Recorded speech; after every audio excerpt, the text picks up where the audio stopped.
pimpinan dan anggota yang saya banggakan, Pak Menteri, Pak Wemendagri, lengkap sekali, Pak Sekjen, Pak Dirjen semua, Pak Bas, dan OIKN kita. Ke Mendagri dulu, Pak Menteri. Dua saja saya ingin angkat. Yang pertama terkait dengan kian tidak menentunya perang di Timur Tengah. Kita melihat ada ancaman melakukan efisiensi kepada kementerian. Sudahkah ada kajian dari Kementerian Dalam Negeri terkait dengan upaya jika efisiensi itu bisa dilakukan? Wabil khusus kepada sektor-sektor yang dia sangat berpengaruh bagi masyarakat banyak. Saya ambil dua, Pak Menteri. Yang pertama, sudah mulai banyak teriakan dari daerah tentang nasib P3K yang dihentikan. Padahal kita melihat dengan segala quote and unquote prosedurnya, P3K itu bisa menjadi bantalan safety net bagi masyarakat untuk tetap bisa bekerja dengan harkat dan martabatnya.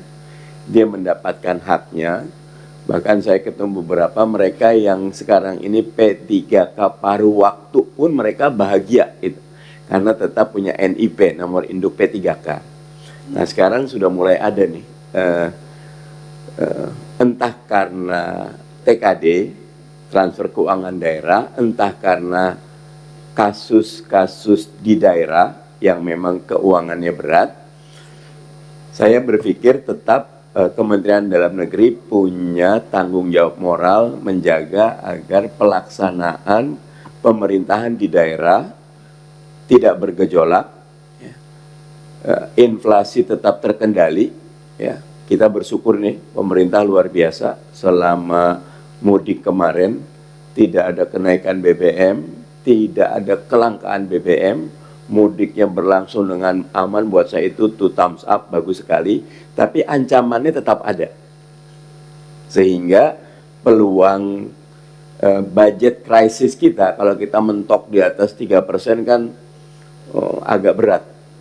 Nah untuk itu harapan saya kalau terhadap BPKP, pimpinan dan anggota, saya pikir dua-duanya ini di atas 80, Pak Menteri 84%, OIKN hampir 90%, buat saya itu udah bagus sekali responnya.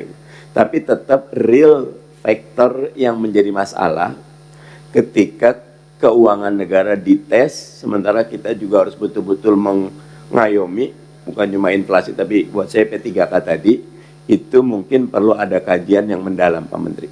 Dan perlu disampaikan secara lugas kepada Bapak Presiden betapa bahwa saya ingat dari periode lalu P3K itu udah bahagia dengan undang-undang ASN, di mana kita terima semua sesuai dengan database BKN kita.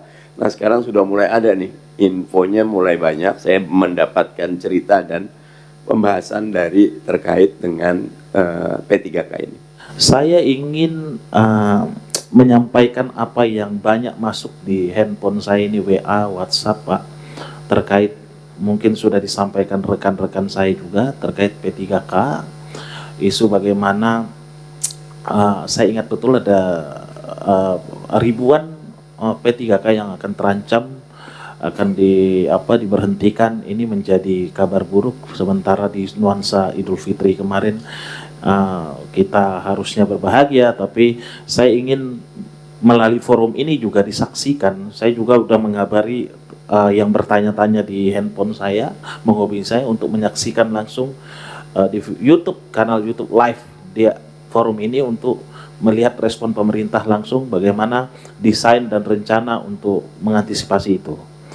Itu untuk Kemendagri. Yang ketiga, awal-awalnya itu masih pertanyaan yang sederhana-sederhana, terakhir yang terbanyak itu pasti soal P3K. Nah tadi sudah disampaikan oleh teman-teman soal ancaman PHK P3K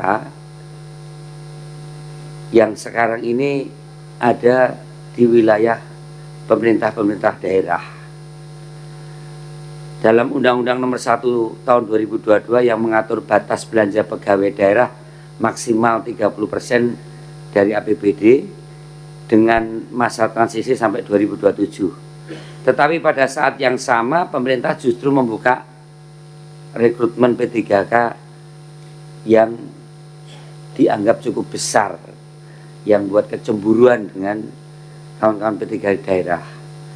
Perlu penjelasan Pak soal SPPG P3K ini kan sebenarnya itu SPPI-nya yang jumlahnya terukur, kalau nggak salah sekitar 80.000. Tapi satu pihak dibarengi dengan munculnya beberapa PHK di provinsi termasuk di NTT yang dilaporkan sekitar 90.000 terancam diberhentikan. 9.000 terancam diberhentikan. Pertanyaan kami Pak Mendagri, bagaimana sebenarnya desain pembinaan dan pengawasannya Kemendagri terhadap pemerintah daerah mengenai rekrutmen P3K ini? Ada nggak sinkronisasi yang ketat antara P3K dengan fiskal daerah? Dan kemudian apa langkah konkret Pak Menteri mengenai aturan 30% itu tidak bisa atau tidak dipakai. Sekarang ini kan aturan 30% ini dipakai oleh para gubernur, bupati dan wali kota sebagai dasar pemutusan massal Pak P3K. Ini yang kemudian di media mainstream dan di media online ribut, dipersandingkan dengan 80.000 ada pengangkatan P3K. Kekhawatirannya selain mengenai ketidaksinkronan dan saling suruh beropini yang liar di media sosial yang semua bisa berkomentar, yang kami khawatir coba disisir Pak. Bagaimana korelasi antara hal yang terkait dengan pemutusan yang kita anggap cukup massal P3K ini dengan pelayanan publik.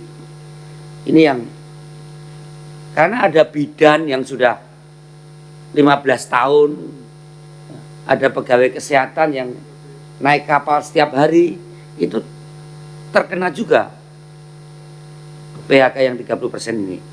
Mohon kami ingin mendengarkan bagaimana hal yang terkait dengan langkah-langkah konkret dari kementerian dengan pengaturan 30% dari APBD ini menjadi dasar pemutusan P3K. Saya rasa itu pimpinan yang mendesak. Nah kemudian yang kedua kami ingin jawab P3K tadi Pak. Karena ini pertanyaan pokok sekali, ini banyak ini. Ya, jadi memang betul Undang-Undang Nomor 1 tentang tahun 2022 tentang HKPD, hubungan kawan pusat daerah, itu diantaranya ada pasal 147 saya salah, itu menyampaikan 146 30% belanja pegawai dari APBD mulai berlaku 5 tahun, yaitu 1 Januari 2027. 5 tahun sejak undang-undang itu disahkan. Artinya selama 5 tahun dari 1 Januari 2022 sampai 2007 mereka melebihi 30% belum melanggar Pak. Karena disyaratkan itu adalah silakan 5 tahun bertransisi, nanti pada 1 Januari 2007 Anda sudah harus 30%. Itu. Nah, jadi menjawab pertama ini tidak melanggar selama mereka sebelum 2027, kalau di atas 30% nggak melanggar undang-undang ini Pak. Yang kedua adalah bagaimana dengan 1 Januari 2007, sementara ada beberapa daerah yang kapasitas fiskalnya rendah, termasuk TKD-nya yang mungkin berkurang, sementara ada memang saat itu rekrutmen P3K ini kan untuk mewadahi pada saat itu aksi-aksi demo ramai, demo tenaga honorer. Kami statusnya minta dipastikan ada yang sudah jadi guru puluhan tahun, ada yang sudah jadi bidan nakes belasan tahun, sehingga akhirnya diakomodir mereka seleksi menjadi tenaga P3K atau paruh waktu. Nah, tapi ditentukan saat itu agar pembayarnya oleh APBD. Nah, sehingga ketika ada pengurangan TKD, mereka melihat berat ini kami untuk kalau membayar P3K dari APBD, maka pasti akan melewati 30%. Kami mendata daerah-daerah mana saja, itu lebih dari 300 daerah yang di atas 30% sekarang. Sehingga apa langkahnya? Saya sudah komunikasi dengan Menteri Menpan RB, kemudian Menteri Keuangan. Saya bilang kita harus duduk bersama bertiga, dan setelah itu mungkin harus juga menyampaikan kepada DPR. Ada beberapa solusi. Solusi yang pertama adalah semua daerah-daerah ini kita minta betul-betul untuk mereka melakukan efisiensi. Karena efisiensi perjalanan dinas dan lain-lain, makanan minuman, itu kalau menggunakan pola lama, template yang lama, ya jelas ini akan kesulitan mereka. Mereka juga harus melakukan efisiensi. Seperti dilakukan oleh Kabupaten Lahat, Pak Bursa Sarnubi. Dari belanja operasi pegawai itu, dia bisa menghemat 400 miliar lebih. Itu udah bisa nutup itu P3K. Nah, diantaranya itu. Kemarin juga Pak Dirjen Keuangan Daerah ke Sulbar, dia 34% lewat.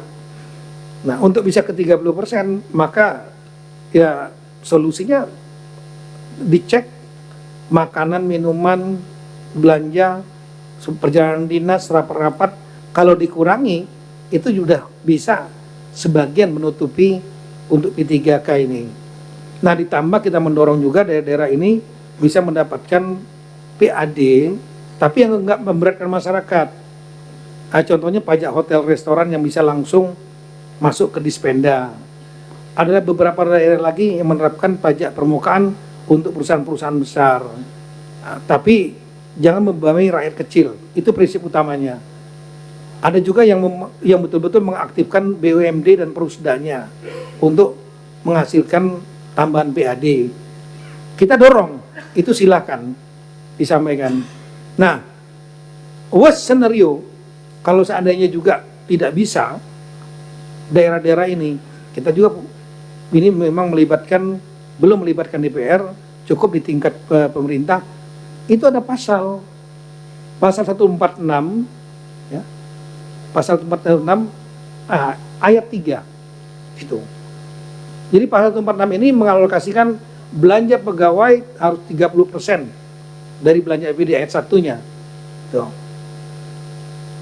30% ini diberi waktu 5 tahun ayat 2-nya. Artinya 1 Januari 2027. Tapi ayat 3, besaran persentase belanja pegawai sebagai masuk ayat 1 dapat disesuaikan melalui keputusan menteri setelah berkoordinasi dan menteri yang menyalahkan urusan pemerintahan dalam negeri, Mendagri artinya, dan menteri yang menyalahkan urusan pemerintahan bidang pendanaan aparatur, Menpan RB. Jadi angka 30% bisa dirubah, Pak. Bisa dirubah ke 40%. Bisa juga ke 50%. Tapi tujuan daripada 30%, filosofinya adalah 30% belanja pegawai, 70% untuk masyarakat. Kira-kira begitu. Nah, tapi kalau kita ingin keluar dari trap 30%, ada ayat 3. Cukup duduk bersama antara Menq, Mendagri, dan Menpan. Kira-kira setelah kita melihat daerah-daerah ini, mereka kira-kira maksimalnya nyerahnya di angka berapa? Misalnya 40%. Ya sudah, kita robah menjadi 40%, dia tahun depan nggak melanggar. Atau alternatif lain yang kalau mau dipenuhi, ya daerah-daerah itu sebetulnya, daerah-daerah ini ngarepin kalau bisa ada khusus P3K, mohon maaf, dibiayai oleh APBN. Kalau itu selesai itu. Kami kira demikian, makasih Pak.